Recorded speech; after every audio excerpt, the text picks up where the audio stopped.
morning. Thank you guys so much for joining us today on the YouTube Revival Center page. We call this the Influence. And today we are joined with Pastor Devin and Miss Gio here as they are being launched out onto the mission field, and we're going to have a time of interacting with them and you hearing from them. If you have not had a chance to hear their story, you're about to hear it. This platform goes out to people beyond our church, and so we want to make sure that this particular audience here has an opportunity to hear their story, to meet them, and also to partner with them in the work of God around the world. So thank you guys so much for joining us today. If you have not already liked this video, make sure you like it real quick. Make sure you subscribe to the channel as we continue to try to build up the subscription to influence our culture, to put our voice out there in the midst of all of the other voices that are on the YouTube TV world. So thank you guys very, very much. So, how are y'all doing? Doing pretty good. Doing pretty good. Great. Yeah, we've almost recovered from Sunday. Gotcha. It was good. It was Yeah. No good. more tears for now. Gotcha. I understand. And for those that may not know, Pastor Devin and Miss Gio here, they served on staff here for the last 4-ish years. This was before COVID, so you can do the math. They came in December of 2019. And the one thing that we'll always have together is that we went through COVID together. That's right. That's right. It will always be a marker in all of our lives. Everybody will always remember the COVID year of 2020. So with all that being said, we're excited about what God is doing in their life, the missional work that is about to take place. So they're on a journey right now, trying to raise support, trying to find influential friends who believe in this vision, who will pray for them, who will support them financially, and just be a partner in ministry. So we're going to find out a little bit about them, find out a little bit about their history and a little bit about their call. And if you are watching this live right now, please jump on the comment section. If you want to throw a question in there, throw it in there. We'd love to hear from you and connect with you. Mr. Aaron Limbaugh is behind the camera and behind the computer screen helping us out this morning. So with all that being said, how did y'all meet? You are from Costa Rica, and I know where you're from. You're from Coffee County. That's right. There's not a lot of Costa Ricans in Coffee County, trust me. No. So how did y'all ever get connected to start with? You want to start? Okay, so back in Costa Rica, I used to work with missionaries. I used to be an interpreter for missionaries when they brought short-term mission trips, like groups of people. And so I used to work with some missionaries from the AG that were from Minnesota. And so they came on an AIM trip with this particular couple of missionaries. Mm-hmm. Yeah, and so we met very briefly. So it was about a 10-day trip, and this was actually on the back end of the trip, the last 3 days. It was like a Friday. It was like a Friday night because you had your job that you were working during the week, and so she only was a part of the trip for just the weekend. And so we met on Friday. I thought she was beautiful. I thought I could tell like she loved the Lord and everything. And so we met, and I'll give the abbreviated version, but we didn't talk a whole lot, but I talked about her a whole lot to my friends. I could not believe this. She's so pretty, she's amazing and all this. And Cody Griggs, who's no stranger to people here at Revival Center, I was talking to him, and he's like, well, you gotta go talk to her, because we'd only talk for like all of 3 minutes, And I was like, I will, don't worry, Cody. And he said, well, you gotta promise me this, when you guys get married, I do the wedding.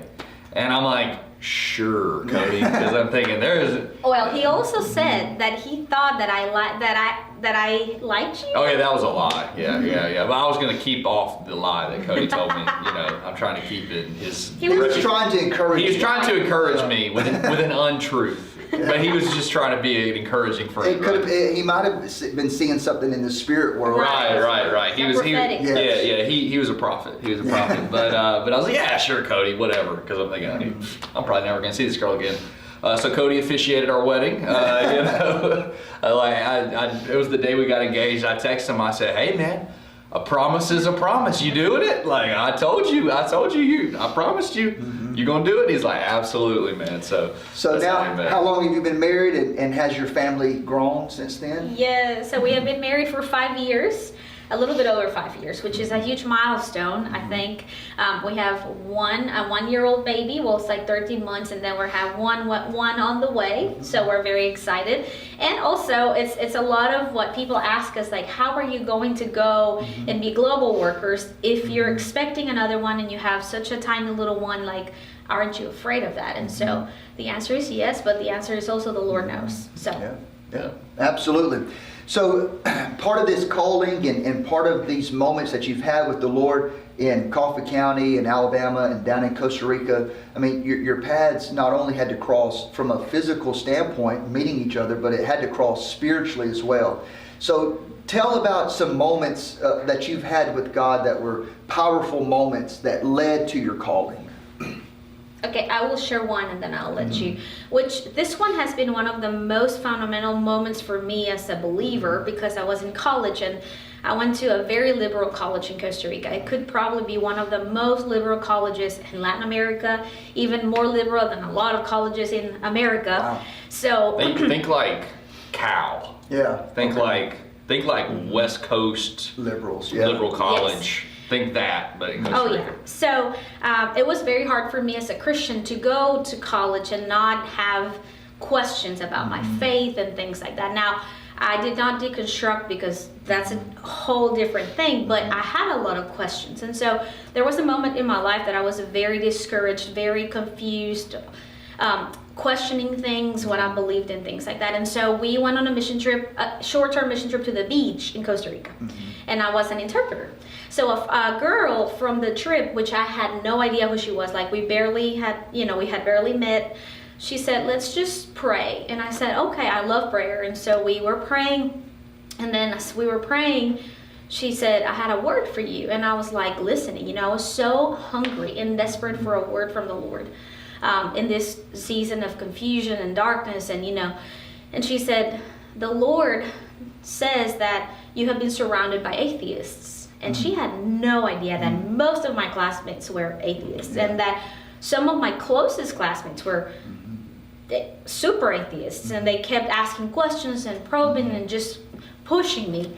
And she said, and the Lord knows what He's doing. He has surrounded you with people like that so that your faith can be rooted, so that you know what you believe. And so that was a pivotal moment for me. Wow. Because after that moment, I started seeing how the Lord was actually like watering those roots. So instead of them being rotten in a way, they were like actually taking ground and going deeper. And I, in the questioning, I think it's so important and so good to question things, because that allows in the right places and with the Word of God, because it allows us to know what we believe, what we believe, and why we believe what we believe. And so it was a wonderful moment where my faith was solidified. And I no longer believed because my parents taught me to, or because my friends were Christians, but because I had had an encounter with Christ. So yeah, awesome. Yeah, I would say for me, it comes kind of out of a moment of disobedience, but I think the Lord taught me a very great lesson about just what being obedient to Him does. And so I'm going to make it short on the front end, but basically there was a person that we had falling out isn't the right word, but there's disagreements. We parted ways, and this had been probably 2 years previous. And I was out of college. I was looking for a job, and I was struggling to find a job. I was applying to jobs that I was like overqualified for and not hearing back. And I'm like I just want to get a job. Like I'm like this will be right up my alley. This should be good. Nothing. And one day I was praying, and the Lord impressed upon me to go and apologize to that person and ask them to forgive me. And I'm thinking them for because I knew what they had done to me, and I'm like, I just must be dreaming. You know how we do sometimes. It was obviously only the Lord. I wasn't making that up, because did I want to do that? No. And I just kind of went on about it, and just kept going. And I was this has been maybe a month and a half later, and the Lord, I was just praying and like, Lord, I just need this and all this. And he said, if you're obedient, do you not think that I will be faithful? Yeah. And I said, you're right, Lord. If I'm obedient, you're going to be faithful. I did that. It ended up being great. I'm thinking, because I'm thinking, if I do this, that person's going to be mad at me. That person's going to spit it back in my face and everything. No, they were grateful. They apologized then to me. They said, I probably hurt you, and then it ended up being a good thing. Yeah. The Lord knew that, right? I kid you not. 2 days later, a job that I don't apply for, they just offer me the job. Yeah. And that's not what it was about, but I think it was that moment of the Lord was teaching me that when I am obedient to Him, He takes care of stuff. That's right. And it's one of those things is what I always say to people is, you're seeking something, what's the will of God for my life, or what do I do, what's the next thing? Go back to the last thing that God told you to do. That's right. Did you do it? If the answer is no, go do that. Yeah. Because the Lord's going to be faithful, but we have to be obedient. So. And that's the reason I wanted you to hear that story before they felt called into ministry, because sometimes we hear these kind of stories and we think, you got saved and then you got called, But a lot of times there's so many interactions that you have with the Holy Spirit, the ups and downs, the growth, the maturity, before you ever really step into that calling. And most people believe in like some sort of microwave, instantaneous, I go from the altar, I have some sort of charismatic gift, and so I ought to be preaching, next week. Right. And that's just not how it goes. And so I want you to see how their calling that we're about to talk about now has been baked into it, into the ingredients of this overall life with the Lord. So tell me about the call. When did you know you were called to missions? Yes, I'll start on this one. And what you said reminds me of one of our favorite quotes from Nabil Qureshi. So he wrote the book Seeking Allah, Finding Jesus. Yeah. Mm-hmm. Yeah. And he I was going to share that. Oh, well, I preempted you. Thank you. Like I said, it's our favorite. Yeah. We love it. But he said this. He was a very intelligent guy, converted from Islam to Christianity, and then had an apologetics. He worked in apologetics, and tragically, sadly, he died from cancer several years ago. But he said this. He said, if I could do anything over, I would have gotten on the platform later. It's good. He said, if anything, I would have waited, allowed the Lord to work in me, allowed the Lord to grow me before I went for the platform, because it would have saved me so many mistakes and so many ways that I didn't treat people the right way or didn't say things the right way because I was just immature. And so I think that's what it kind of goes toward, is that sometimes, especially in our current, especially in the evangelical world, we lift up the platform, and so because of that, we feel like, oh well, when I'm called, that means God has given me this platform, instead of really thinking about preparation. So I felt called to be in ministry. Now I thought when this happened, I thought it is missions. When I was 12 years old at an Alabama youth camp up in Springville, and I had that moment, and I went home, told my parents, hey, I feel called to be in missions. And well, I'm an only child, and I was 12 years old. So my parents weren't exactly gung-ho. No, my parents love the Lord. They're some of the most supportive people to us at this moment. But when I was 12, I didn't realize what I realize now, and as a parent, they were just scared, right? They were just scared. Well, for 12-year-old me, that was like, oh, well, my parents don't believe me. Did it really happen? And, it just became, a series of doubt. Well, through the years, the Lord kind of confirmed, and I said, okay, well, I'm going to do it. But I did pretty well in school, and so I was thinking of ways, okay, what am I going to do? And I'm a rare person that really liked the eye doctor.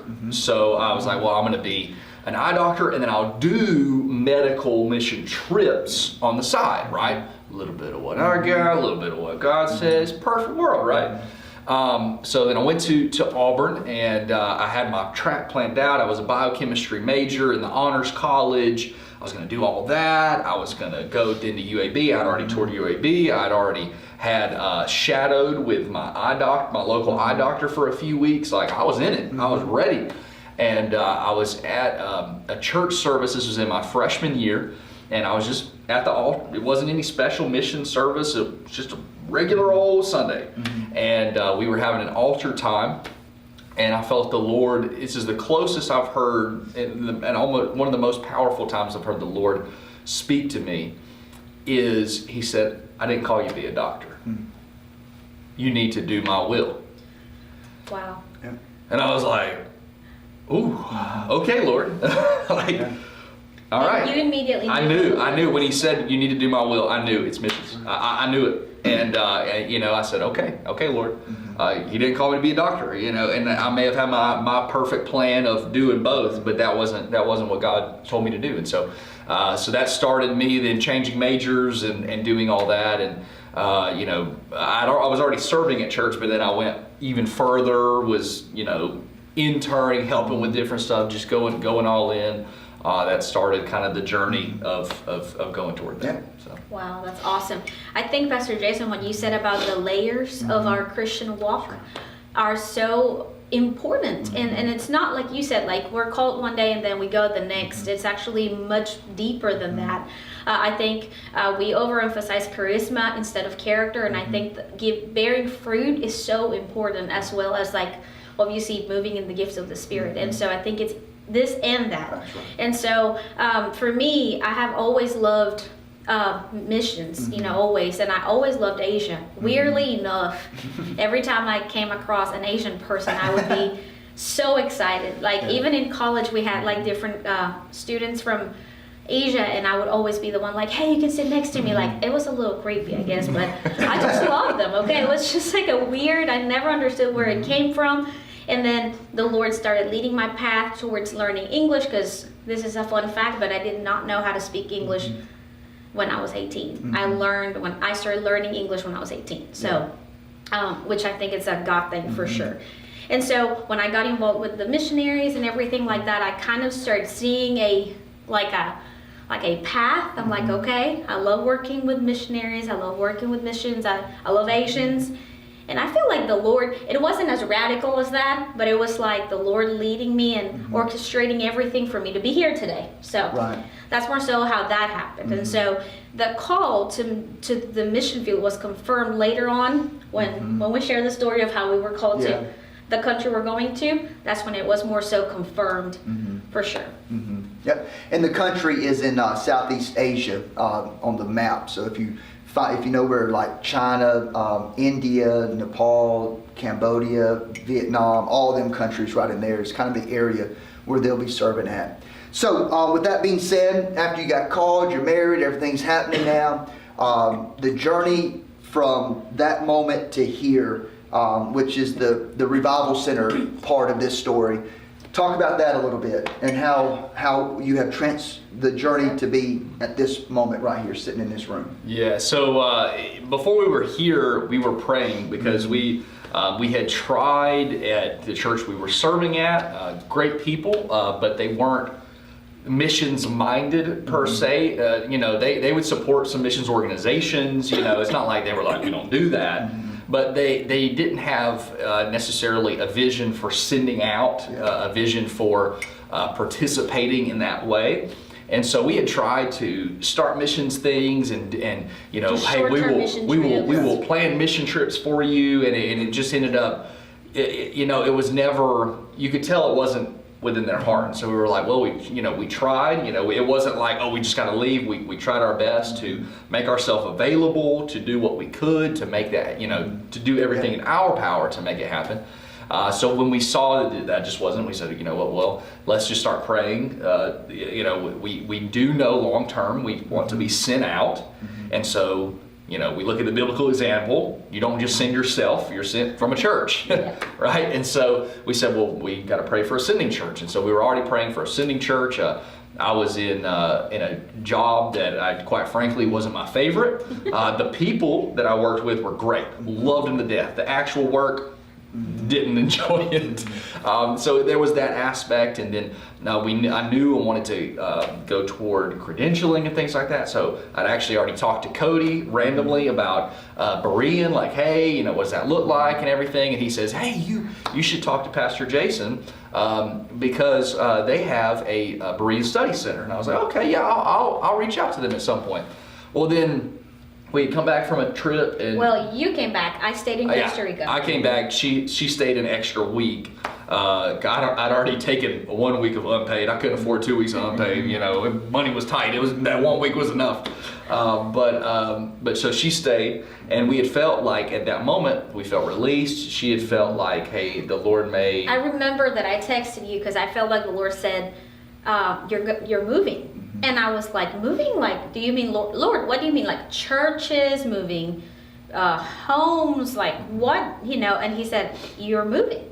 And I texted him and I said, hey, I don't know if this is for sure from the Lord, but would you be willing to move if we were to have that opportunity? And she said, now that you say that, I did not know that you guys had been. Well, yeah, you had just one morning I'm at work, and I saw it, I was in the middle of everything. I looked down, and I saw I had a message from you, and I was like, oh, Pastor Jason sent me a message. And then I had to go back to work, and so I was just, I didn't have time to stop and actually answer. And I actually went to my parents' house that night and was telling them, because we went to church with them, I was telling them, hey, we're probably going to be moving churches. We don't know where, but we're praying for a sending church.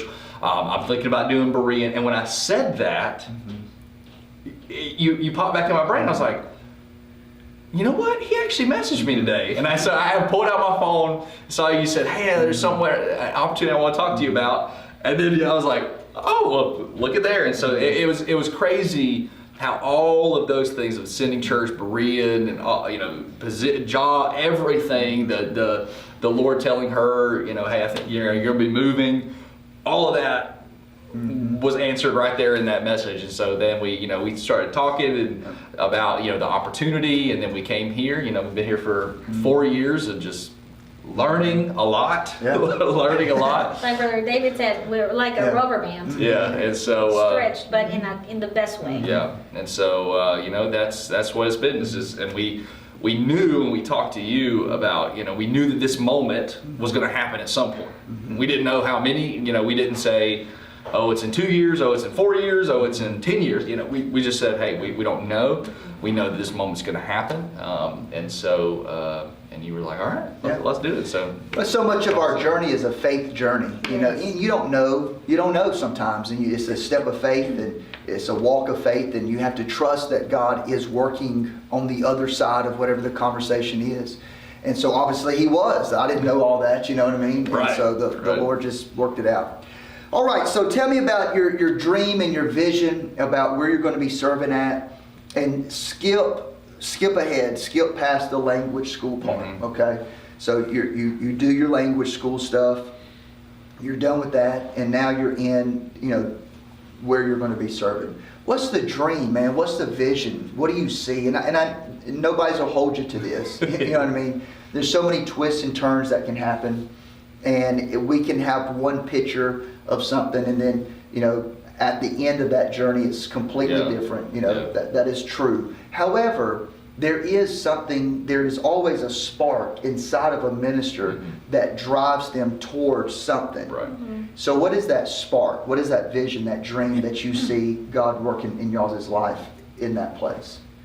Well, for me, I think, for both of us, we love discipleship. It has always been something that we love. We love people that want to go deeper in the Word of God and want to kind of like break it apart and understand better. And so having that opportunity would be amazing. I see you definitely teaching at some point, and getting your masters and things like that, becoming a professor. I mean, this is just my dream for him.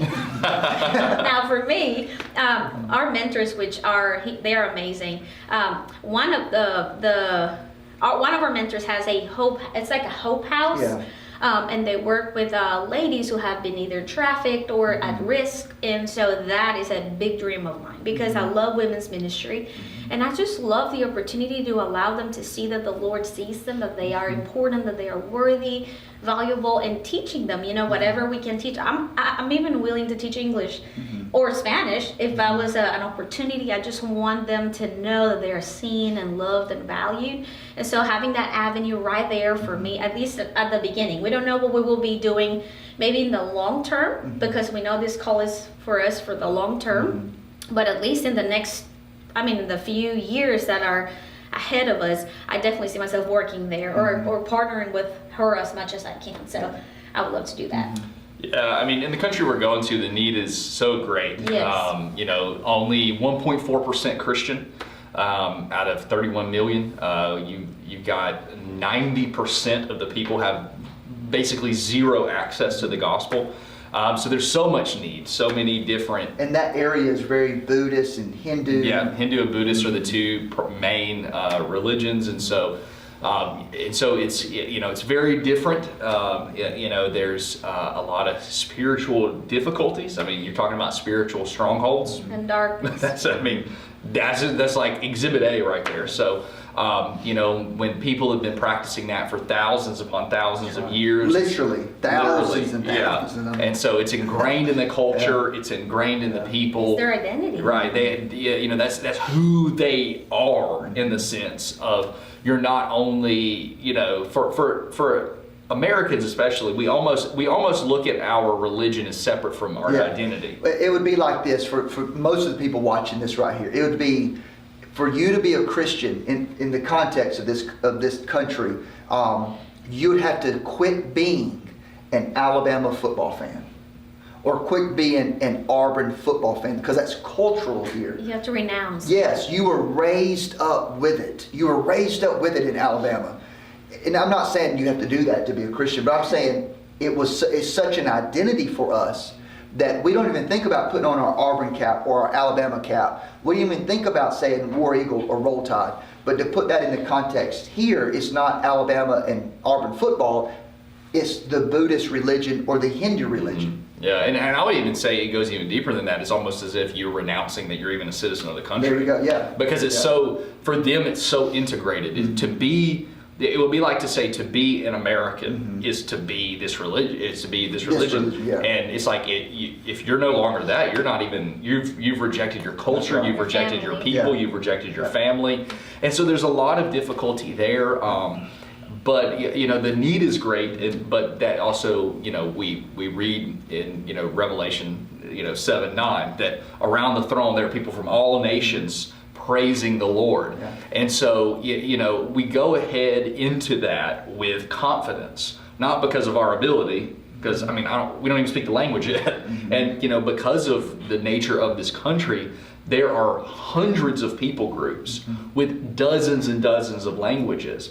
And even half of Nepalis don't read or write.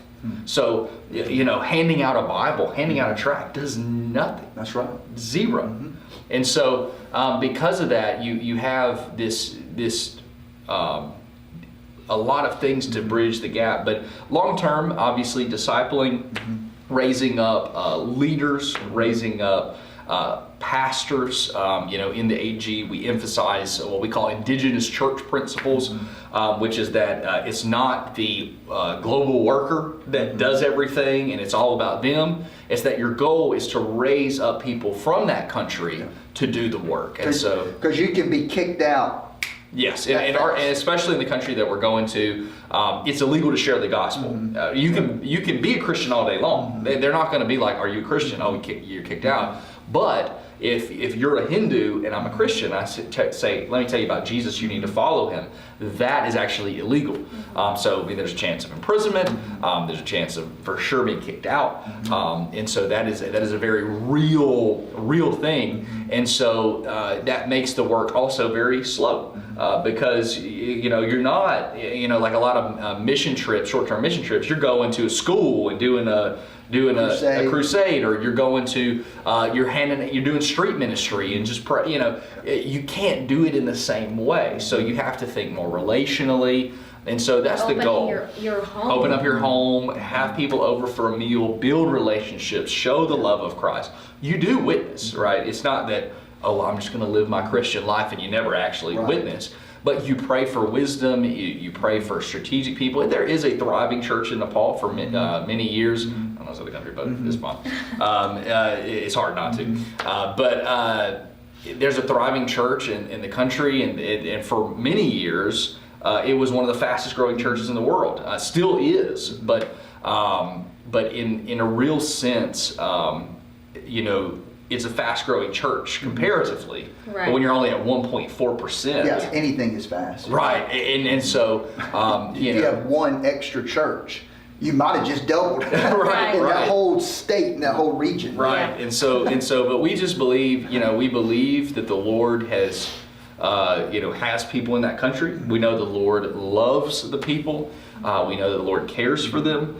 And, just an opportunity to show that love and, in whatever way that is needed, and just giving our lives to that, and investing our lives, investing our time, our money, our personal money, but also our other people's money, all of that to see that done.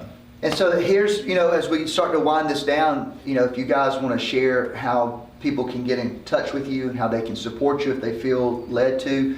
And, David Rayleigh said something this past Sunday. We had our Kingdom Builders missions banquet and mission services and Pledge Sunday and all that. And one of his first points is very simple. Obviously, everybody knows it, but just the way he said it resonated with me. But he said, doing missions, supporting missionaries who are willing to go to these places is very biblical. So it's not something that you have to pray about. Is this a biblical thing to do or not to do? It's already a biblical thing. There's a lot of things that churches do that's not sin, but it's not biblical. And he gave the example that he was in a church somewhere in America, and after worship, they took a 9-minute coffee break. And I don't know what that even means. Like, do you leave the sanctuary and drink some coffee and then come back? I don't even know what that means. It's like intermission. But he said it's not necessarily sinful, but it's not really biblical. You don't read that in Paul's letters on how to run a church. But this part right here of what we do in our church is extremely biblical.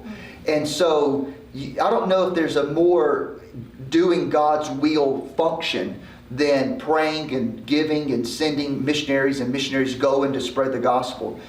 It's something that I'm bought in, been bought in, very easy for me to get behind, especially this kind of mission work. So how can people partner with you? What's the link? What's the contact? How do we make this happen? Well, I would say this. I think a lot of times people say, I'll pray for you, and prayers are very important. We know the power of prayer, but we're all called to pray. Yeah. So it's not like that's your only option, right? Because for a lot of people, it's like, oh, that's my cup out. Like, I'll pray for you. Right. Have a great time. And I appreciate it. We love those prayers. We need those prayers. But I think we can go a step further than prayer. We can pray and go, or pray and give. I think that's the other part of it. And like Brother David said through John Piper, he said you either go, send, or disobey. Yeah. And I think that there is nothing clearer than that. Either go, send, or disobey. And so if you would like to partner with us, because we cannot do this without you. We can't, there is no way we can do this without you. We're already doing our part, which was we sold everything, almost everything we had. We're living with friends now, we'll live with your parents. Like, doing all the sacrifices that are so worth it for Jesus and these people. But we need your partnership. So you can. Yeah, so because of the sensitivity of where we're going and everything, we can send you it. If you'll reach out to the church via Facebook, we can get you that. OfficeVRC.com is the easiest church relation. Yeah, OfficeVRC@gmail.com. Excuse me. Yeah, you can do there, or if you go to our website, revivalcenterag.com, which is linked below, you can see the contact me stuff there. But if you are interested, or if you're watching and you already know us, just reach out to us on Facebook or whatever. But because there are some hoops to jump through to actually get there because of the sensitivity of the country. Because of, you can't just Google us and find it. But yeah, I mean, prayer, and we really believe in partnership. And so it's not just about what's coming to us. It's about what we can give to others. So if any of you are watching and you feel a call to missions, it doesn't have to be in Asia, it can be anywhere, and you just need encouragement or you need questions, we would love to do that. If you're a pastor listening and you need us to speak at your church, or you have a young person in your youth group that needs investing in, that they're trying to figure it out, we would love to do that, because you've heard from our journey. It's been people, it's been friends. We have so many missionary friends that have taken us out to eat, that have answered our questions, that have invested in us. Pastors that have invested in us, and you don't get there alone. And so if we can be that for someone else, we would love to, and we just want to do this together. One last thing I want to say is, I know it can be very scary to give. The first missionary you pick up is the scariest thing, and I'm talking about personal experience. We were at a very tight budget that year, and he said, I'm not going to drop my friends who are missionaries in Asia. And I said, okay, Lord, you will provide. Because I was not working, he was not making a lot of money, but we still did it. And I cannot tell you, that's a great way of asking the Lord to show that He's faithful. Yeah, and it can be $5. It does not matter. It can be $10. Yeah, because the goal isn't like one or two people supporting them. No. The goal is hundreds like of people. 200, 300, 400 people all being a part of this ministry. Exactly. So all right, well, good deal. Thank you guys very much. I hope you've enjoyed this special time that we've had, and obviously thank Brother Devin and Miss Gio for everything that they've done here at the Revival Center, especially in the media world. All this stuff that we're using right now to get this message out was developed by Brother Devin during the COVID year. We just put everything on fast track that year and just boom, just produced it. So thank you guys very much for all of your investment into the kingdom, and we'll be partners for life. So hey, if you haven't already liked this video, like it. If you haven't subscribed, make sure you subscribe, share it, get the word out there. It's easy and it's free to share this out on your platform as well, to get folks talking about it. So God bless you. Thank you so much, and we'll see you next Tuesday at 8:30 right here at the Revival Center YouTube channel.